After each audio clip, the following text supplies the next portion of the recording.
So the Apple Watch Series 6 and the Apple Watch SE have just been announced. This is the first time that we're seeing an SE model of the Apple Watch. First things first, let's talk about the general overall design of both of these Apple Watches. Remember, with the Apple Watch Series 4, Apple had a major redesign from their previous Series 3 model, new displays, new sensors, new everything. The Apple Watch Series 6 continues in those footsteps. We're looking at the same design as the Apple Watch Series 5 from last year and the Series 4 from the year before. Of course, you are getting the always-on display that was introduced last year in the Series 5. Remember, the Apple Watches historically have always turned off the displays when you're not looking straight at them.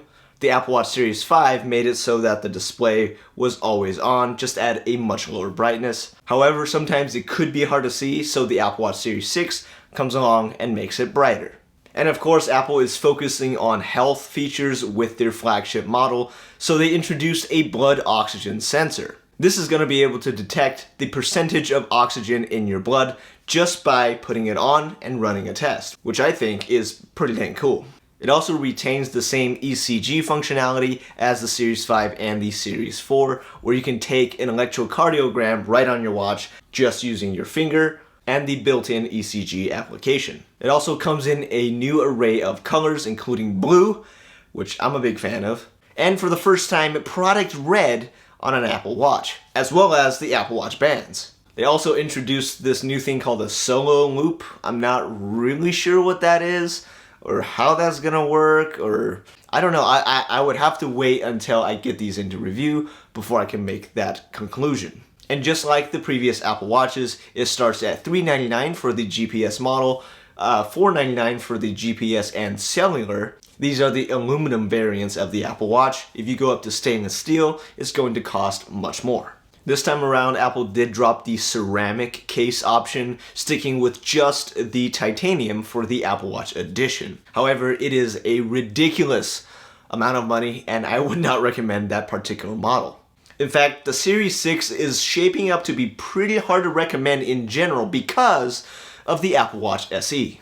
Just like what they did with the iPhone SE, Apple is taking some of the best, most beloved features and cramming it into a package that is cheaper for the average consumer. And honestly, the Apple Watch SE might be the best Apple Watch of the year because this starts at $280 and it offers the core features that people buy Apple Watches for. For example, somebody like me, I don't exactly need the ECG function or the blood oxygen function of my Apple Watch. And I am certain there are a lot of people out there who don't necessarily need these features in a watch, especially not for the hefty price premium. So with the Apple Watch SE, you're getting the new display design and the updated sensors of the Series 4 Apple Watch. Now with the Apple Watch SE, you're getting the same processor as the Series 5 from last year, which was the same as the Series 4 from the year before. Personally, I've been living with the Series 4 since the day it came out, and I have not had any issues when it comes to speed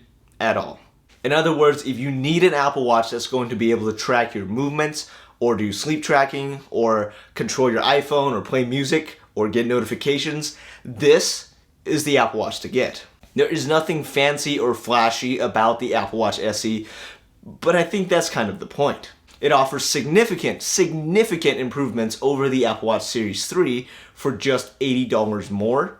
And with both of these Apple Watch models, you're getting the best out of watchOS 7, including the new features like family sharing and the new watch faces, whereas the Series 3 Apple Watch and older are kind of left out of some of those features. In fact, I believe watchOS 7 only supports the Series 3 and up, and the Series 3 is crippled on how many features it gets because of its age. The Apple Watch SE also comes with the new bands that Apple released with the Series 6. However, the Apple Watch itself is only available in the aluminum variant. There are no stainless steel or titanium variants for the SE. And yes, there are Nike Plus models with the reflective sport band. Personally, the reflective sport band is my favorite band, of all the Apple Watch bands, so yeah, let's go. But of course, I would need to have a hands-on review with these devices when I get them in order to make my final conclusion. Now, I would really like to hear what you guys think about the Apple Watch SE. Again, it is Apple's very first time making an SE of an Apple Watch. Do you think this is a good value? Do you think this is a flop? Or would you get the Series 6? Will the blood oxygen sensor, the ECG, and the new colors win you over to the Series 6? Let me know in the comments, and I will see you in the next video.